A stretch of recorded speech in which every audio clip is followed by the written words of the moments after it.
Bonjour à tous et merci d'écouter Omerta, le podcast qui revient sur le plus grand procès de l'histoire de la mafia, le maxi-procès de Palerme.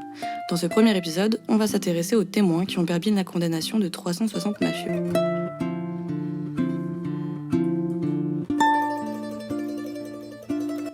Si vous connaissez le cinéma, vous avez sûrement entendu parler de la mafia. Et si vous connaissez Marco Bellocchio, vous avez dû voir son film Le Traître, sorti en 2019. Il est largement inspiré de la vie d'un homme qui a rendu possible le maxi-procès de Palerme. Cet homme, c'est Tommaso Buscetta. Il est considéré comme le premier grand repenti dans l'histoire de la mafia. Et pour cause, avant lui, aucun mafiosi de son envergure n'avait osé briser l'omerta. Mais lorsque l'effroyable Totorina, parrain du clan des Corleonesi, fait assassiner les fils, le frère, le gendre et les 4 neveux de Buscetta, celui-ci se résigne. En 1984, il donne au juge Giovanni Falcone, figure de la lutte anti-mafia en Italie, toutes les informations pour comprendre et stopper Cosa Nostra. S'ensuit alors 2 années d'enquête au sein du pôle anti-mafia. En 1986, le dossier est bouclé. Le procès démarre le 10 février de la même année. Il met en cause 475 accusés, dont 355 présents, qui seront jugés pour une centaine de meurtres et 350 chefs d'accusation. Voilà 2 mois que le procès a commencé. Et le 4 avril, l'homme qui peut tout faire basculer entre dans la salle. Entouré de 4 gardes du corps, Tommaso Buscetta, 58 ans, costume et cravate, lunettes de soleil sur le nez, impassible. Le silence règne sur la salle d'audience. L'ambiance est lourde. Les 475 accusés rêvent de le faire taire. Pippo Calò, parrain de la famille de Portanuova, va tenter de discréditer le discours de son ancien ami. Les 2 hommes se tiennent tête. Cette personne s'appelait Giovanni Lallicata, membre de la famille de Portanuova.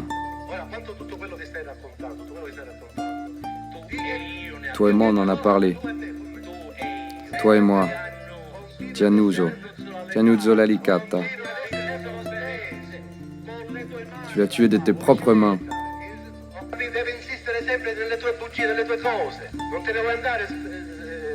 Buscetta accuse Calò du meurtre de son frère et d'un autre, ne figurant pas dans l'acte du procès.